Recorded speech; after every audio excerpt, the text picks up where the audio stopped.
Hey everybody, it's your girl Bunny. To all of my returning subscribers, hey, how you doing? And for those of you who are new to the channel, welcome. Kick your feet up, subscribe to this family-friendly channel, and don't forget to click the notification bell so you don't miss any posts. Also follow me on Instagram at the same profile name so you don't miss the sneak peeks of what's coming up next. In this video is Atlanta Season 3, Episode 2, entitled Sinter Class is Coming to Town. I give a full episode recap with photos offset to the side, and then I give my review at the end. No need to dig around and keep all of the minute marks in the comments. It's all coming up next. Ernest wakes up to a dead cell phone. While using the restroom and waiting on his cell to charge, several texts have been missed, along with flight boarding updates. It's an epiphany. He's late to the airport. He's now in a rush, and his one-night stand can't even understand English to help him find his underwear or belt. He calls Darius in a panic because he's still in Copenhagen. Ernest wants to know if Al is with him, but he's not with Darius. Al is in jail. Darius has no idea why. He's just been roaming the streets. Hi. Unfortunately, Van is still in Amsterdam. Ernest explains that he'll take care of the Al situation. He just needs Darius to pick up Van from the station. To add more chaos to the morning, Ernest's phone dies before he can finish speaking.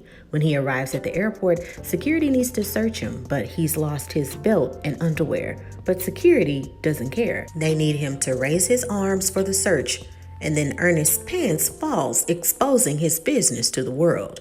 Van waits in confusion, and then she sees Darius. Van's luggage has been lost by the airlines, but gladly Ernest has everything set up to receive complimentary driving during the tour.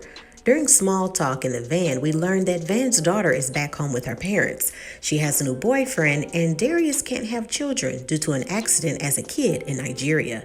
It's very obvious Darius is still a little high because he encourages Van to randomly check out the movie Food Fight. Ernest then meets up with Dirk. The concert venue is sold out, and Dirk wants to know if Al can wear something more traditional while signing autographs for fans. Ernest is adamant that Al won't wear it. Ernest reminds Dirk that he has to pay the driver, which he does, and Dirk reminds Ernest that they don't have the music from the laptop. They have about 6 hours before showtime. Al also needs his advance, which is $20K in cash. Dirk hands over the large amount of money in an envelope, but Ernest doesn't count it. He just crams it into his luggage. Darius and Van try to find short-term clothes, and small talk yet again is a little awkward. Darius wants to know, why is she even with Ernest on the tour? She says that she looked forward to getting a certain job, but things just didn't fall through. She finds an address in a coat pocket, and Darius says that it's destiny. Now she must go to it. She's all game to the idea. While Al is in jail, he's shocked that they're not charging for soups and even Coca-Cola. There are even fans outside chanting "Free Paperboy." Before Al can get comfy, Fonz gets word that his bail has been paid. He's free to go. The jail accommodations are so comfy, Al requests that he wants his lunch after taking his nap. The lights are dimmed and gentle music plays. Darius and Van arrive at the address. She just wants to know who the jacket belongs to. Before she can ask, it's obvious that the resident thinks that there's someone else. They got word that the van broke down and if Darius is the driver. Van quickly plays along and corrects that Darius is the photographer without giving his name. The driver is still in the van. Van quickly asks for the address and for the riders to come along. Ernest's coughs and sniffles are getting worse, and the officer even offers to throw away his tissue.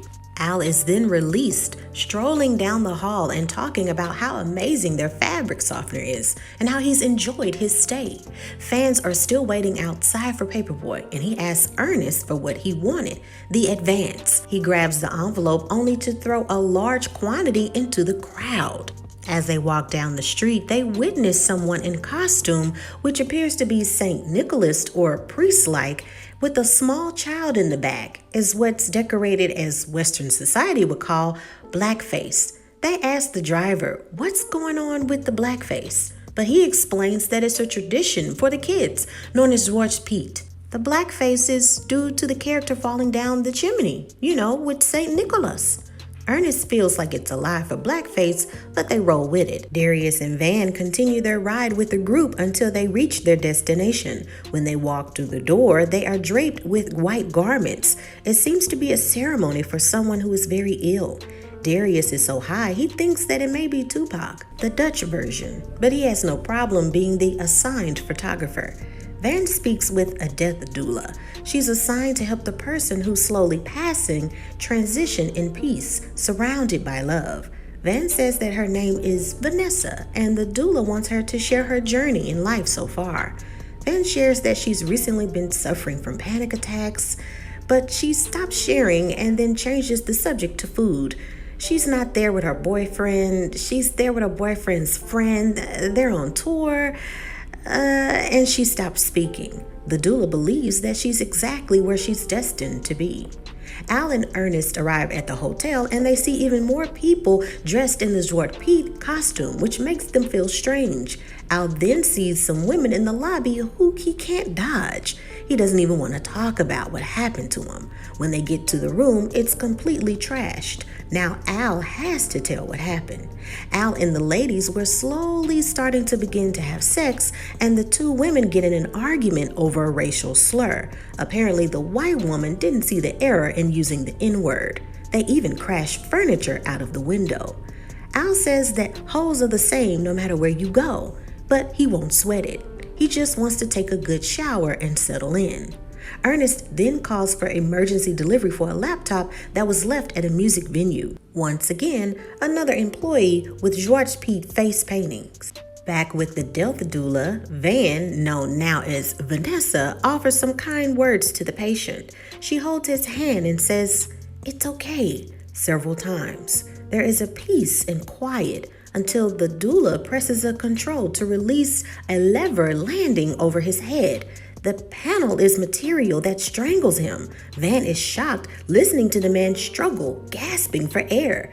Darius and Vanessa are frozen in disbelief, and pictorially we hear Tupac's song, Hail Mary.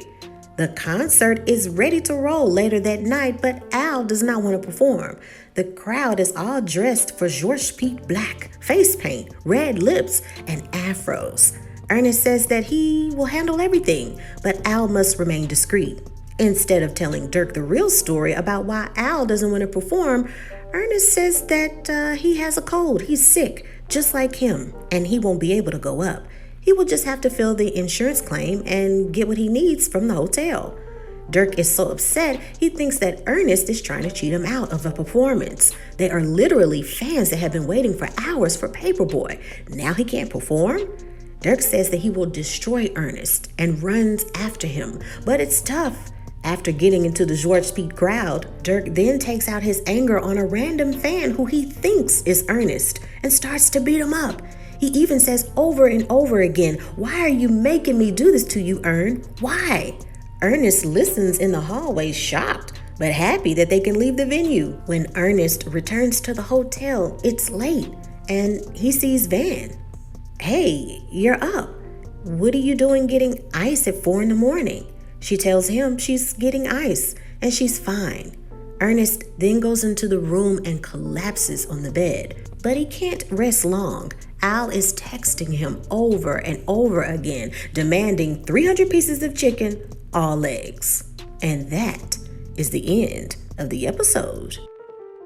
And now it is time for your favorite part of the video. That's right, my review. So let's just get straight to it, right? The title of this episode, Sinterklaas, is coming to town, right? So let's understand what this means. We're talking about Sinterklaas, right? It's with Dutch holiday, St. Nicholas. And St. Nicholas is this patron saint of children. So Dutch character Zwarte Piet, translated in English as Black Piet, as a black boy who was the helper of Saint Nicholas, okay? The earliest known illustration of this character comes from an 1850 book by an Amsterdam school teacher who depicted a black Moor of Spain. And the portrayal of this character is a traditional Renaissance attire with a curly wig and red lipstick. So for the last 20 years or so within the Dutch culture, this character is now controversial. This is coming towards many people understanding this Western society and how in other areas of the world, how this can be very offensive to people of color, more specifically Black people. If you don't know what blackface is, do your research about how Hollywood depicted, even before Hollywood, right? There were cartoons that depicted Black people with exaggerated lips and colors and eyes and hair, which is just very, very insulting to someone who's Black. Point blank, period. There's no way around it. So when we talk about this Dutch culture and it trying to depict this Moor, right, spelled Moor, of Spain, I honestly feel like, some people could argue that this is a culture, this Dutch culture and this character isn't meant to be racist. They're just depicting this Black boy who used to help Santa Claus, which is known as Saint Nicholas in their culture. And he's Black, and he also has, soot and blackness that's coming from a chimney. I think this is a mixture. Because if we think about the illustration in 1850, and we go to 1850, the depiction of Black people has already started. It was way before that, has already started all across the world about these caricatures of Black people, right? So I think it's a mixture of both. It's a mixture of maybe a certain percentage not honestly knowing that this is insulting and it being depicted as racist when it was created. I honestly do feel that depiction of this person, let's just say it's this real person, this Black boy who's a Moor that's helping out Sinter Claus, right? And the exaggerations of his caricatures of this person is clearly over the top, right? Let's just say he did have an afro and he's wearing traditional Renaissance clothing. The red lipstick and the super, super dark skin and just the exaggeration of it. I really don't think this is innocence. I really don't think that this culture is just like, oh, we don't know and it doesn't mean the same thing over here so we can do it. I don't believe it. They're not this part of the world where they don't have access and knowing that this is wrong. And that's why it's been this debate for the light bulb has gone off for them. So culturally, they are learning that no matter what the past was, what you thought it was, you're not Black. You're now learning that it's offensive. Stop it. So it needs to stop. So culture is translated in so many ways the more you travel. When you travel, if you've ever been to Japan, if you've ever been to China and you're Black, they will look at you like, I don't know. They will look at you like you were a Super Saiyan and you looking for Dragon Balls and you were Dragon Ball Z and you're this special character. They're looking at you like, you're not from this planet. So having money or not having money is all the same when it comes to your skin and how the world is going to view you and look at you. And this writing in this episode, once again, is phenomenal. And you going places and also this communication. I think it was wrong that Ernest didn't tell Dirk, this is the reason why Paperboy is not going on stage.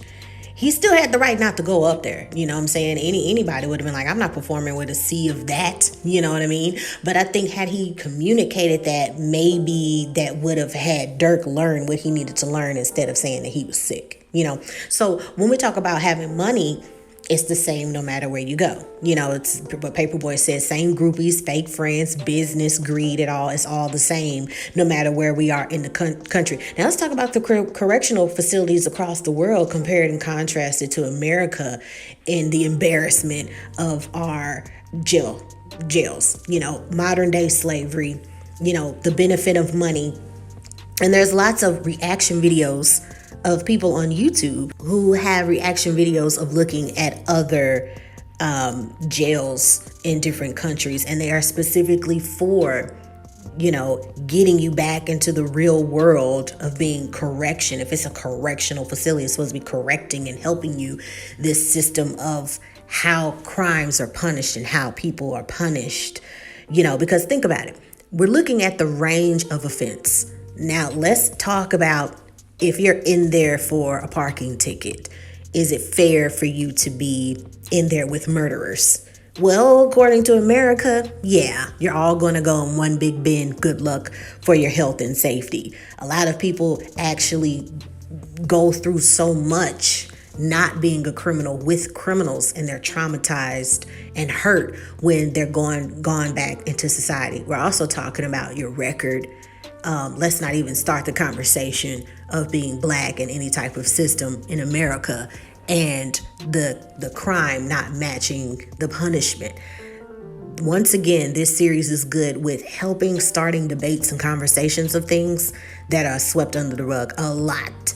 This dynamic of how this jail is in Dutch culture is reality, right? If he's in there for offense for messing up a hotel room and maybe there's a ruckus, he's not going to be in the same facility as somebody who's killed somebody or something. You know what I mean? Something crazy. And you need to be in and you need to be out. So do your research on that. It's one that could be a completely different video. Now let's talk about Fan. She's surely lost, right? She's a whirling dervish with no means, no purpose. She's lost. She's trying to find herself without a doubt. She's been disconnected from not only Ernest, but herself since season 1. Yet she's following along with him and his friends on tour. That lets you know that you were looking for a job. You wanted this job. You thought you were going to get it, is what she's saying. And, and that didn't fall through. So she wants to go on this tour. It's odd because she doesn't know who she is. And on top of that, she decides to leave her daughter with her parents, even though she doesn't really agree with a lot of things that her parents, that they do. So she's leaving them with her. Now let's talk about this whole death doula thing. Let's talk about what we just saw, which was crazy. So of course, death and dying and moments of quote unquote helping someone make their decision of their transition process. When you think about it, when people die, people have certain values and cultures. And with doulas, when it comes to life doulas or death doulas, they want to help fulfill those cultural aspects and fulfill the family's wishes. Now, depending on your values and culture, you will see that seen as a certain way. And it's odd to talk about, but when you talk about death, when you talk about family and what you're prepping for, we can see certain things with debates. We can see someone, giving you a sedative to push you to pass, or someone saying that that's murder. So there's different, once again, starting a debate about death doula, the way he died. Was it fair? Is this murder? Is this death? Is this really helping somebody transition? How in the world is this peaceful? The whole terminology of a death doula or a life doula is one of those movements on record known to kind of start in New York in the early 2000s, which is a volunteer program focused on pairing so-called doulas with terminally ill people. It's something to think about, y'all. It's always new things and ideas, especially when it comes to life and different viewpoints on a lot of stuff. With Darius, he's always a free spirit. He may seem weird, but if you really think about it, he's always centered in who he is, what's to come in life, just rolling with the wind. And I think this character really helps people to see that he's actually living. It's one thing to be alive, but he's living. He takes every moment as a living experience. He doesn't seem like he gets stressed out a lot. He's very even-toned. And I think we can learn a lot from Darius. Now, Al is loving the attention. And of course, he's experienced different things in America when it comes to the jail system, when it comes to the groupies, when it comes to, everything. And it seems like he's really starting to indulge into the celebrityism now, because he's asking for the chicken. He wants to, hey, give me 20K only to get it and throw it into the crowd. He's really indulging in this. He's sending a lot of texts to Ernest about all of these demands. What do you want in the morning? Hey, wake up. What are you doing? So, but if you notice, when he was back at home, he really emotionally was running from it. It seemed very overwhelming. And I think the reason why it became overwhelming for him is that because culturally he was already connected with this Dutch culture, right? There's a lot of things that maybe he doesn't understand or know about, so he can kind of cut himself away from it. He doesn't have to attach to it. He knows at one point in time that he can leave that environment. They're going to tour and they're going to go to different places. Let me know what you think about those characters and how they're evolving. With Ernest, I see not only the physical fatigue, but he's slowly looking like he's over it. He's not excited about what he's doing. He's kind of going through this tour as if he just wants to get it over with.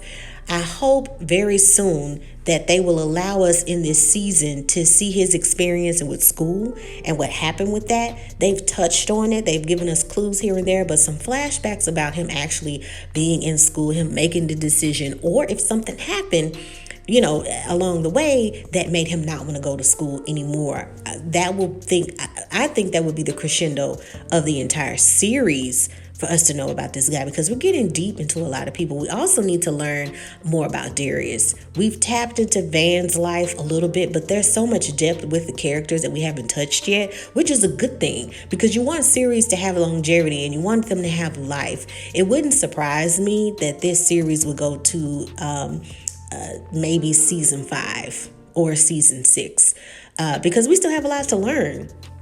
What's the career path for Van? What is the career path for Al? What is the career path for Ernest? We have these young adults who are still trying to figure out who they are and which direction that they want to go. Let me know what you thought about this episode. Also, make sure to check out other series that you can binge watch. Check that out. I've made sure to put that in the description area or the pinned comment. In the meantime, in between time, stay tuned for episode 3, you guys. Binge watch. I'll talk to y'all later. Take care of yourselves and each other. Oh, night.